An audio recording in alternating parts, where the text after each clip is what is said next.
Israel ने एक बार फिर से हिजबुल्लाह को धमकी दी है। इजरायल के सेना प्रमुख ने हिजबुल्लाह पर अब तक हुए हमले को सिर्फ ट्रेलर बताया है। देखिए।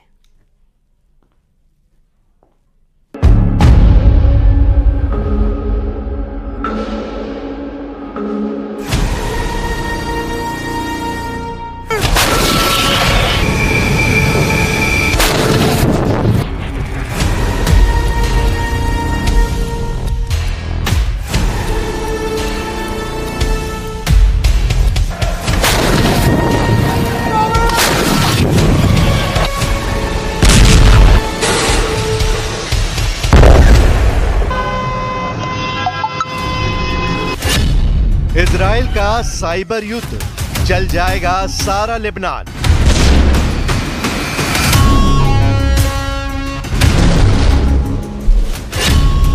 जिसे हाथ लगाएगा हिजबुल्लाह, वो बन जाएगा बारूदी बम।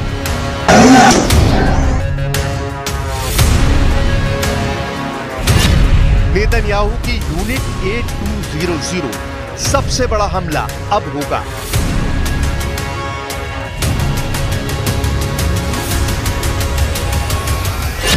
नेतन्याहू की गिरफ्त में खामनेई का सुपारी किलर।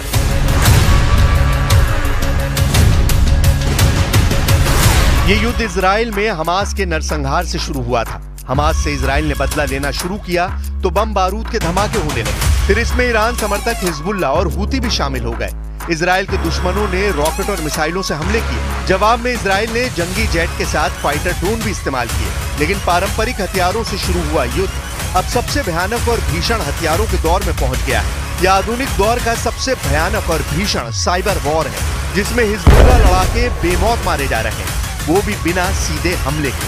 इजराइल सेना की यूनिट नंबर 8200 ने ये बारूदी बिसात बिछाई, जिससे हिजबुल्लाह, हमास और हूती ही नहीं, ईरान की भी हेक शुरू कर दी। इजराइल के हमले की धार देखिए, ताबड़तोड़ और अंधाधुंध अटैक का तूफान आया हुआ है। पेजर बम धमाके में मारे गए हिजबुल्लाह कमांडर के जनाजे का ये दृश्य देखिए। अपने लड़के का मातम मना रहे नसरल्लाह के फाइटर्स को अंदाजा भी नहीं था इस जनाजे में भी डेथ ट्रैप बिछाया गया। एम्बुलेंस के करीब भारी भीड़ के बीच जब ब्लास्ट हुआ तो तहलका मच गया। इजराइल ने 3 दिन में 3 डिवाइस के इस्तेमाल से हिजबुल्लाह लड़ाकों को मौत पाटी है। लेबनान में 3 दिन में धमाकों के 3 तरीके। पहला हमला मंगलवार 17 सितंबर को करीब 3000 पेजर में ब्लास्ट से हुआ, जिसमें हिजबुल्लाह के 12 लड़ाके हलाक हुए और करीब 3000 घायल हुए। दूसरा हमला बुधवार 18 सितंबर को हिजबुल्लाह फाइटर्स के वॉकी टॉकी में धमाकों के साथ हुआ। इसमें नसरल्लाह ब्रिगेड के 20 फाइटर्स मारे गए और करीब 450 घायल हुए। लेबनान में तीसरा हमला गुरुवार 19 सितंबर को 16 सिस्टम में धमाके के साथ शुरू हुआ है, जिसमें 6 के घायल होने की जानकारी है। हिजबुल्लाह फाइटर बैटरी से चलने वाली जिस भी डिवाइस को छू रहे हैं, वो जोरदार धमाके से उसके चीथड़े उड़ा दे रही है। डिवाइस ब्लास्ट से बचने वाले हिजबुल्लाह फाइटर्स को नेतन्याहू के आसमानी योद्धा मिट्टी में मिला रहे हैं।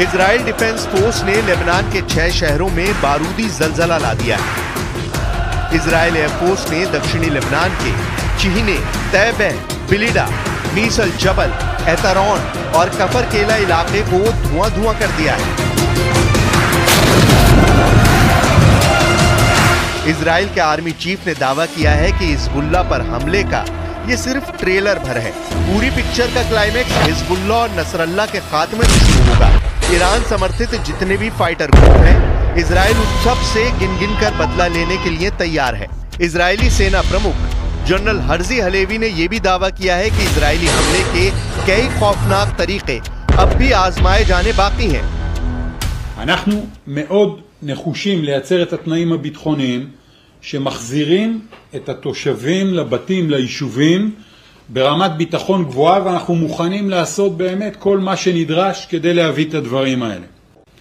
אנחנו כמעט שנה לאורך כל המלחמה נלחמים בעזה שתי מטרות מרכזיות, יש עוד: פירוק החמאס, השבת החטופים.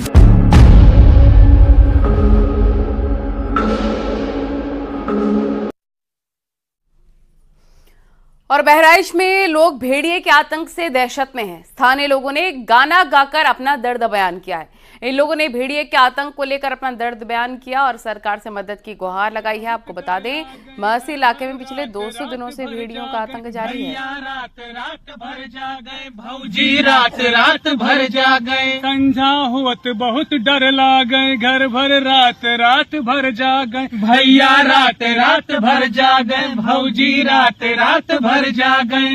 सरकार करो प्रबंध जिला बहराइच में। और संभल में लड़की की हत्या के केस में एक नया मोड़ आ चुका है। अभी तक पुलिस की जांच में नामजद दोनों आरोपी बेकसूर निकले हैं। पुलिस दूसरे पहलुओं से भी जांच पड़ताल कर रही है और कैला देवी थाना इलाके में लड़की की हत्या कर दी गई थी।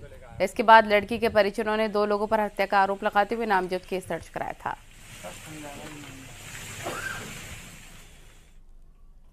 उनके रिश्तेदार द्वारा तहरीर दी गई, उसमें 2 अभियुक्तों को नामजद किया गया था। उन दोनों अभियुक्तों को पुलिस द्वारा हिरासत में लिया गया और पूछताछ की गई है। पूछताछ के बाद में उनके अलाबाई भी कंफर्म किए गए हैं। उसके आधार पर उन अभियुक्तों का घटना में ना होए जाना अभी तक के तथ्यों के आधार पर पाया जा रहा है और फिर भी इस मामले की विभिन्न एंगल से इन्वेस्टिगेशन किया जा रहा है ताकि जो अक्यूज्ड हैं उन तक पुलिस शीघ्र ही पहुंच सके। इसके लिए सीसीटीवी के लिए 3 टीमें गठित की गई है।